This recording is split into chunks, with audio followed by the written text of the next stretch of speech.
Hey guys, thank you so much for coming back and joining us on this channel today. So, I actually have here a little note with me that I wrote on the back of a envelope, on a piece of trash. So smart, so perfection, right?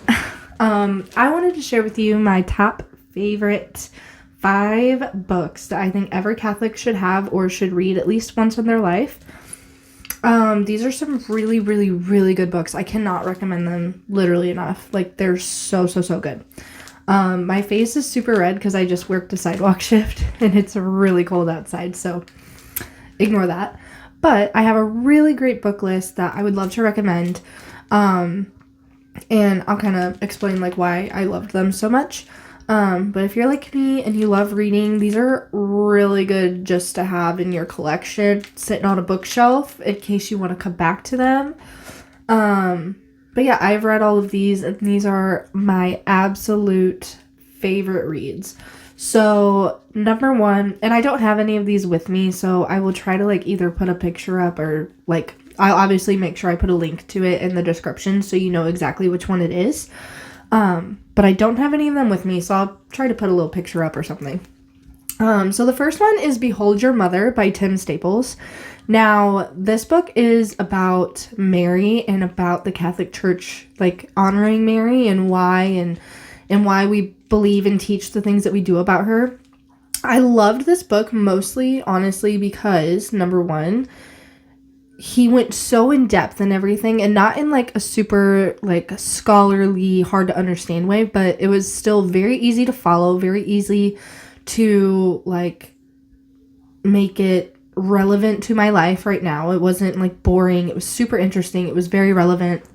And he also doesn't shy away from addressing the things that I think everybody probably hears as a Catholic. Every misconception about the Blessed Virgin Mary, all of those things, he addresses them beautifully. And it taught me so much about why the Catholic Church treats Mary the way that we do and why it is important and all of like the theology around it that I thought would be too hard for me to understand. This book made it really easy to understand and I love it. The second book I have on here is called Life of Christ by the Venerable Fulton Sheen. If you have not read this book, so good. I'm not even done with it yet. I have about 20 chapters left, but when I tell you, this book is so good, it has changed my life. I just want to like sit down and read it over and over and over again. I think that he did such a beautiful job in the way that he connected everything in the New Testament that Jesus does and says to a prophecy that he fulfilled in the Old Testament and to so much of what people were saying in the Old Testament about, you know, this is going to happen, this person's going to be here, and it all comes true. And I think he just did such a beautiful job of connecting those two things and keeping it straight. And I think it also kind of showed Jesus in like such like a realistic human way that, I mean, it's relatable. Like we can relate so much, I think, to the things that he experienced as a human here on earth. I mean, again, not hard to understand whatsoever, super easy to follow. I can't even say enough how much I love this book. It really is beautiful, so beautifully written. It's really opened my eyes to a lot of regular things in my life that I'm like, yeah, that's normal, that's pretty boring. But then I'm like, oh, but wait, Jesus actually did something similar. So it's very interesting. I really, really recommend, if you love reading, you gotta read it. Third book I have on my list here is The Imitation of Christ by Thomas Kempis. And if I pronounce anything wrong, then I am sorry in advance because I don't know how to say half of these names. But I'm going to keep it simple. If I mispronounce it, sorry, get over it. Imitation of Christ. If you have not read this one, I feel like this one motivated me so much to really do a big overhaul of my spiritual life, and that included prayer and going to mass and really stopping to make special time to spend with Jesus. And I am not saying I do it perfectly, because I definitely do not do it perfectly. That's like an understatement. I'm like the worst. I'm literally the worst. And the Imitation of Christ, it's almost like you're reading like this deeply spiritual man's journal, or like his diary. And it has so many beautiful insights that are both inspiring and also like motivate our soul to want to worship better.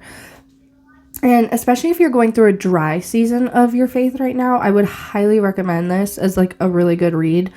Because I feel like it really put fire in me to put action to my words.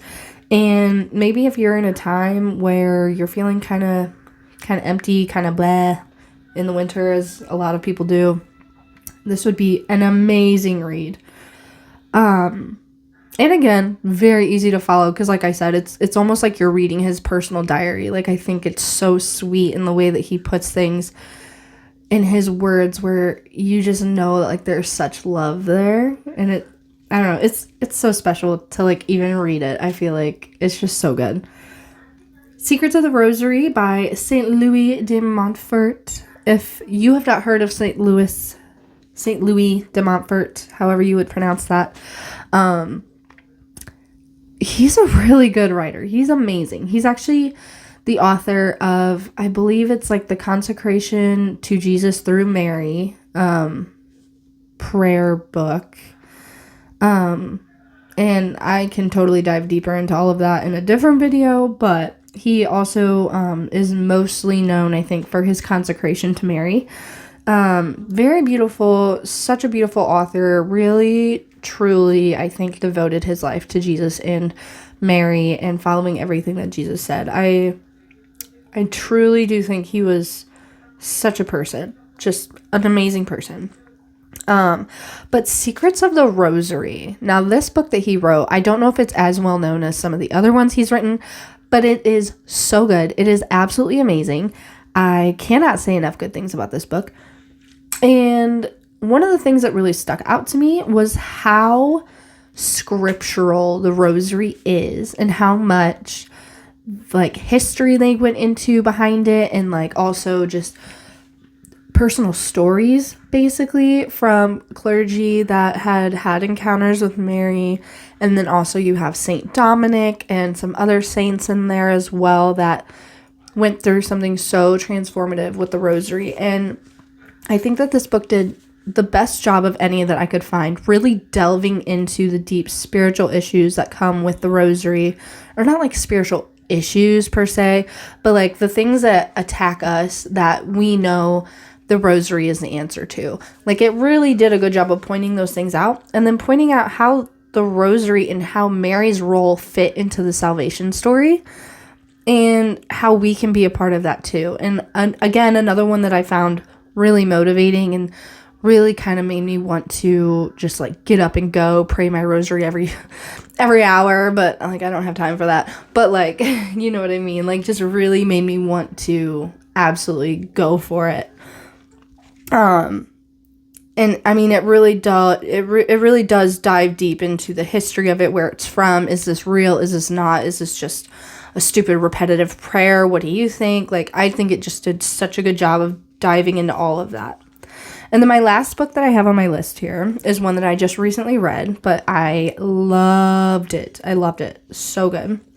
And this is also a topic that kind of fascinates me. If you get scared, or maybe it's kind of a hindrance to you to read about possession or evil spirits or demons or any of those things, skip this one. Because I know some people that is a real hindrance. And I mean, like, I don't make light of it. Like, it's very much a real thing. But this last one is called Christ versus Satan in Our Daily Lives. And that is by Robert Spitzer. I don't know. But I did really, really, really also enjoy this novel. And it is a little bit of a longer read. It's a little bit more of like a tougher, more dense read, a bit more scholarly. Definitely some more focus and concentration needed for reading this book and really getting a good grasp of the concepts.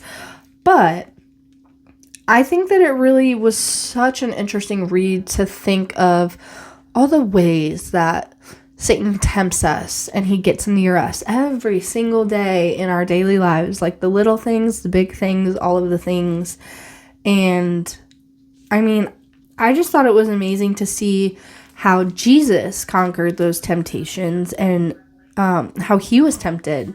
And he stood up against it and said, no, I'm good, thanks. And I wouldn't say it was a particularly motivating read by any means, but it made me aware. It definitely 100% made me aware of things that are going on around me that maybe I'm like, oh, it's not so bad. Just kidding. Everything in our lives is so purposeful, and that includes the evil things that are happening as well. And I can't even say enough how much I loved this book. Like, I felt like it was so factual, so full of good information, full of like just good things to know, honestly. Just such a good informational read, but also refreshing in a way, because seeing how Jesus has fought these temptations and then taking that into my own life and saying, here's how I can fight these things that I'm struggling with, has been incredibly helpful. And I mean, you can't ever really be too aware of the evil that is going on around us, because trust me, there's plenty. So that's pretty much it for all 5 books. I really did enjoy reading absolutely all of these, so I'm going to try to share these in the description box with a link directly to them. If you are someone who has a Kindle, these are all going to be much cheaper to find as like a Kindle edition than it is like physical.